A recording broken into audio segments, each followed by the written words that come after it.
Hello and welcome to pmclounge.com. In this video, you will learn the 10th principle of project management, which is all about risk. Optimize risk responses. Now, I would like to take a minute and set some context as well. So, skip this video by a minute if you want to get right into what risk is all about as the 10th principle of project management. The context that I wanted to give was that there are a total of 12 project management principles as defined in the PMBOK Guide 7th edition. Now, I've said this earlier, I'll say it again here. PMBOK Guide 7th edition is not just one book, it is actually a set of two books. Because if you see, it says here the PMBOK Guide, a guide to project management body of knowledge, 7th edition, and the standard for project management. So the 12 principles of project management are basically part of the standard for project management. And we have covered all 12 project management principles. Check out the second link in the description below, which will take you to an entire playlist of all the 12 principles. By the way, we have covered a lot of other videos that are part of the standard for project management. So you can check that third link in the description below to check that playlist out. You should know all of this if you are preparing for the PMP exam. But then there's one other thing that I keep mentioning, and that is the fact that if you are preparing for PMP, obviously you need to know all this. But even if you're not preparing for PMP, you are just a project manager, you should know these 12 project management principles. In fact, I would go so far to say that if you are not even a project manager, just a general manager, you should know these principles because these are more than project management principles. I would say good practices in management that every manager should be aware of and should know. So, with that being clear, that being said, let's talk about optimize risk responses. Now, what does this principle say? Continually evaluate exposure to risk, both opportunities and threats, to maximize positive impacts and minimize negative impacts to the project and its outcomes. So let's dissect this a bit. Continually evaluate exposure to risk, but both opportunities as well as threats. So if you recall in our discussion on risk management, if you are interested in that, I'll share a playlist of all the videos that we have covered under the risk management knowledge area in the description below. So check out that fourth link. But you should already know that opportunities are also known as positive risks and threats are also known as negative risks. So as a project manager, you should be continuously evaluating the exposure to both of these.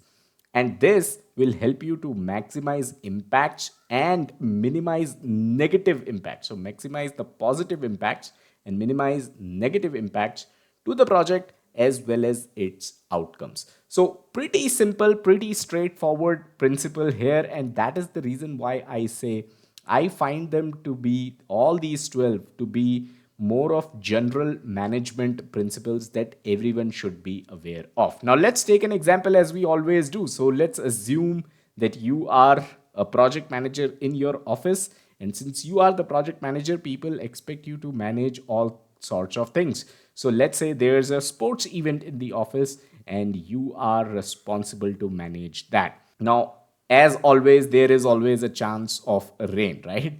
And that is going to disrupt the outdoor games and activities. So that is a negative risk here. Now, how do you mitigate this?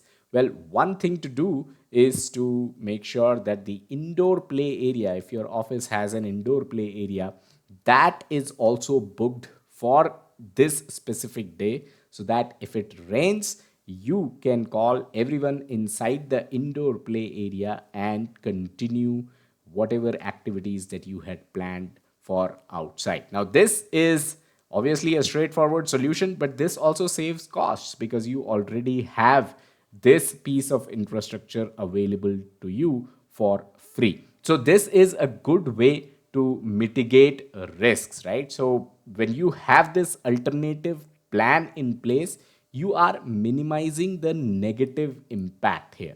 Obviously, the negative impact is of the bad weather, and you are going to ensure that the event goes as planned if you just shift all the activities from outdoor play area to indoor play area. So this example demonstrates how evaluating risks early and preparing a suitable response can help you in maintaining the success of the project despite unforeseen challenges. So that was an example of risk. We will dive more into what risk is. So let's talk about what risk really is. So it is an uncertain event or condition that can have a positive or a negative effect on project objectives. So both things are possible here. A risk or an opportunity can have a positive effect on your project, right? So a risk represents any uncertainty that might influence the achievement of the objectives of your project, and these uncertainties can impact the project in various ways. It can affect, let's say, the time, it can affect the cost, it can affect quality, it can affect the overall outcomes of the project. Now let's move on. Let's talk about how risks can be positive, which are known as opportunities, but they can be negative, which are known as threats. And this is important. It is important to recognize that risks are not always detrimental, right? So threats are detrimental. Threats may lead to issues such as, let's say, delays or cost overruns, but opportunities can provide benefits like, for example, reduced costs, for example, enhanced performances, right? Now, risks are addressed continually throughout the project. This is something that we talked about when we were discussing the principle itself. And this goes on to prove that risk management is not a one time task, it is an ongoing process that spans the entire project lifecycle. Project teams, they continuously identify, assess, and respond to risks as the risks emerge. And this ensures that uncertainties are managed effectively. All right, I would like to remind you about our 50 days study plan. 7 week is all it takes. Grab the free study plan from the link in the description below. Thousands of our community members have used this exact plan to pass their PMP exam. Okay, let's talk about characteristic of a risk. So individual and overall risks can impact projects significantly. So there are individual risks which are standalone, and then there is an overall risk on the project, right? So each risk, whether it is isolated or there are cumulated risks, right? One thing leads to the other. So they have the potential to affect the outcome of your project. Understanding both, even the micro level or the individual risks, as well as the macro level, which is the overall project risk, this perspective is essential for effective risk management. Threats may result in delays, cost overruns, technical failures, performance shortfalls, or loss of reputation. Negative risks or threats, they can obviously derail a project by causing significant setbacks, and you need to recognize these potential issues early. That is going to enable your team to take preventive measures to minimize the impact that they may have. Then there's opportunities. Opportunities can lead to benefits such as reduced time and cost, improved performance, increased market share, or enhanced reputation. Pretty straightforward, right? So we just talked about there are negative risks and then there are positive risks, threats, and opportunities. All right, let's move on and talk about how to manage risks. Now, overall project risk is the cumulative effect of all uncertainties or all risks on a project. So you list out all the threats that your project has, and you list out all the opportunities that your project has, right? And then you may use quantitative methods to come up with whatever the overall project risk is for your project. So beyond individual risks, the overall project risk, it encompasses the aggregate impact of all the risks. And this is a holistic view, right? So this holistic view is critical in understanding how various risks combine to influence the entire project. This represents stakeholders' exposure to variations in project outcomes as well. So, whatever your overall risk is, it defines the range of possible deviations from whatever is the expected result of your project or expected outcome of your project, right? And this is obviously going to directly affect the stakeholders. So that is why this is important that you manage the overall project risk and not just individual risks. Now, there are management strategies which include reducing drivers of threats, promoting drivers of opportunities, and aligning with stakeholders' risk appetite. If the stakeholders have high risk appetite, you can go ahead with the project even if you have multiple negative risks and only two opportunities. You can still go ahead because the risk appetite of the stakeholders is pretty high, and they may have certain thresholds as well which you need to be aware of.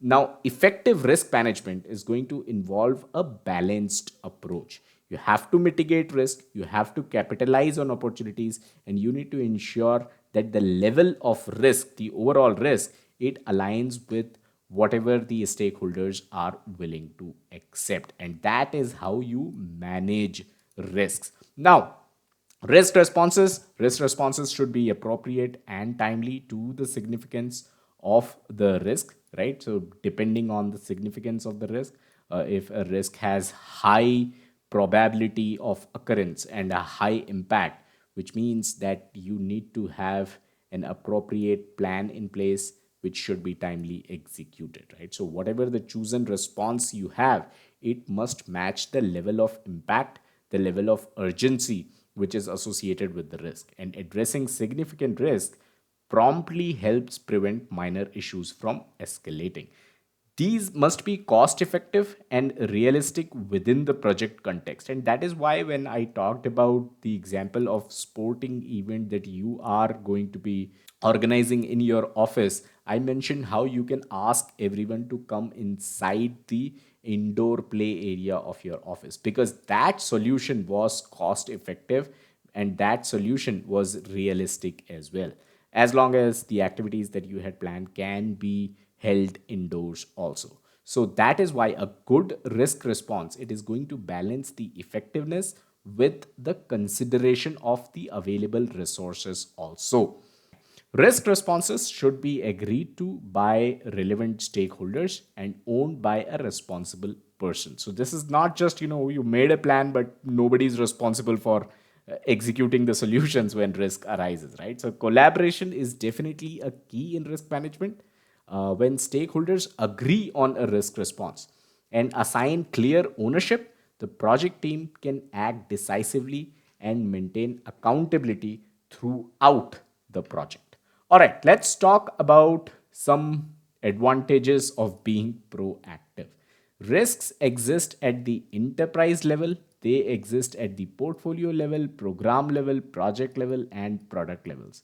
So, risk is not confined to a single level, right? It permeates every aspect of an organization's work. Recognizing this multi level presence helps in developing comprehensive risk management strategies. Now, by managing risks effectively, project teams can minimize the negative impacts while simultaneously harnessing opportunities that drive improvements as well as add value. Proactive risk evaluation and planning are less costly than reacting to materialized risks. And this is the biggest advantage of being proactive. Whenever you evaluate risks proactively, you are going to find that risk turned out to be less costly than if you were just reacting to a risk that has already materialized. So, anticipating, planning, preparing for risks before they occur, this is not only going to preserve resources, save resources, but it is also going to prevent disruptions that might even derail your entire project. Let's talk about how to navigate risk for success. Continually evaluate and manage risks to keep the overall exposure within the acceptable limits. And this will be different for each project because this will be different for each stakeholder, right? Or the key stakeholders of a project. So, this is something that you need to basically determine for every single project that you have. Okay, so ongoing risk evaluation is vital to maintaining control over the project's environment. This continuous process ensures that emerging risks are promptly identified and addressed, keeping the overall risk profile within acceptable bounds. Engage with stakeholders to understand their risk appetite and risk thresholds. And that is why I mentioned that the acceptable limits will be different for each project, and it could even be different for each stakeholder. And that is why you need to consider just the key stakeholders here. Understanding what levels of risk stakeholders are willing to accept is basically key. It is very, very critical. This dialogue with the stakeholders to understand their risk appetite and thresholds, of course, this is going to ensure that the project team's approach toward risk aligns with whatever the stakeholders' priorities and expectations are. Finally, proactive risk management maximizes positive impact while minimizing negative ones, something that we have talked about multiple times over in this video. But that's the whole crux about this project management principle, right? So that's all that we had. I hope you were able to understand what risk is and how important it is for your projects. Keep learning, check out our other videos, like, share, subscribe, and if you like our work, consider contributing by heading over to pmclounge.com/contribute. I'll catch you guys in the next one. Bye bye.